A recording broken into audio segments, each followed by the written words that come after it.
Ay,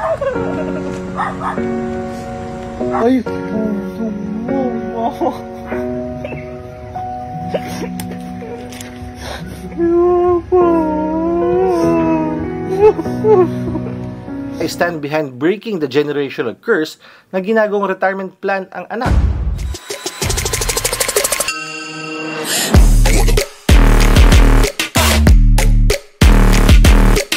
Isang sikat na vlogger, tinupad ang pangarap ng buong pamilya. Yo, what's up? It's me, Miko Dominguez, your millennial entrepreneur, and in this vlog, we talk about buhay, bahay, at negosyo. Isa ka ba sa mga napaluha sa surprise si Sir Gavin para sa kanyang pamilya? Hindi ka nag-iisa, kahit ako, napaluha rin. Sinurpresa ni Gavin ang Kapinpin family with their own house and lot. Sino nga ba si Sir Gavin?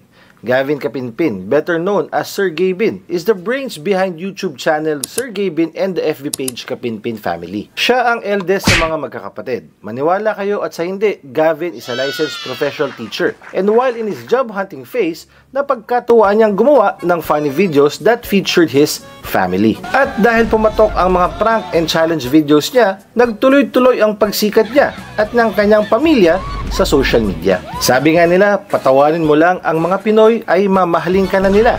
And the Kapinpin family's humor really matched the expectations of their viewers. Pero, last December, hindi prank video ang lalo nagpamahal kay Gavin sa mga followers niya, kundi ang kanyang surpresang house and lot sa buong pamilya. Makikita sa video ang excitement ni Gavin to show his whole family the result of their hard work and dedication. As a fellow content creator, naantig ako sa ginawa ni Gavin for his family. It shows us that the spirit of being family-oriented is still very much alive. lahat ng nakikita nyo, hindi na renta, sa atin na yan lahat. Pinagawa ko yan para sa atin. At isa pa sa nakadagdag ng sentimentality of his vlog, naglagay siya ng standee ng papa nila to welcome his mom upon opening the gate of their new home.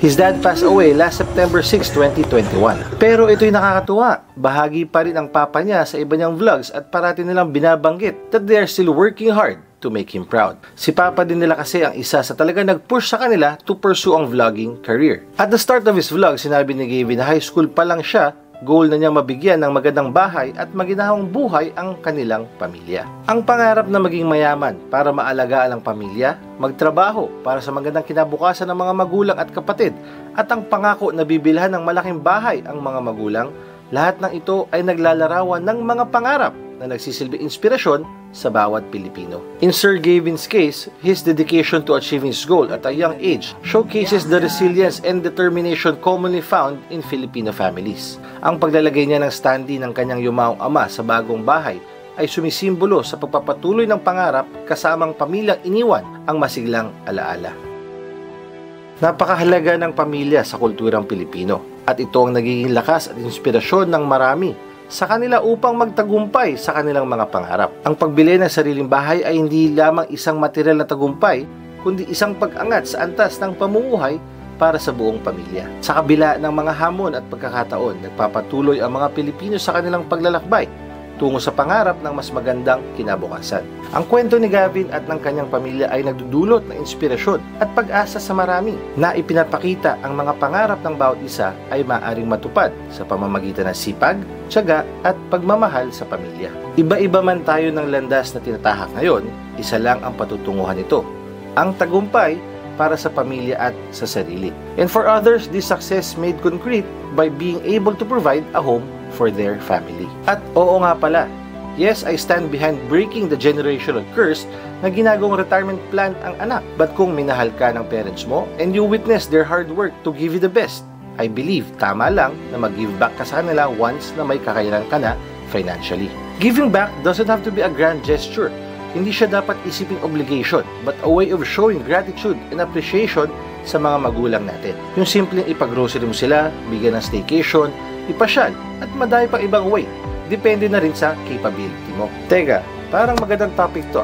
Sige, sa next episode, pag-uusapan natin yan. Anyway, sabi nga ni Wes Fessler, every happy home has a foundation of love and a framework of support. Sa bawat kwento ng tagumpay, at sa mga pangarap na natutupad. Lagi natin naririnig ang mga salitang bahay. Ang bahay, hindi lamang siya gusali na tahanan, kundi simbolo rin ito ng pagmamahal, seguridad, at tagumpay para sa bawat pamilya. Sir Gavин's journey is a shining example of how dreams fueled by hard work and dedication can lead to a reality where a family can call a house their own. Hindi man siguro Nescafe ang coffee of choice ni Gavin, pero makikita natin siya ay bumabangon para sa pamilya. So ang tanong, ikaw, kanino ka gumigising at bumabangon tuwing umaga?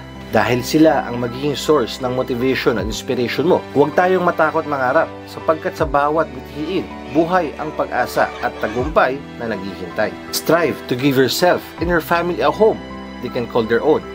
For in that humble abode lies the heart of love, laughter, and the shared dreams that binds us all together.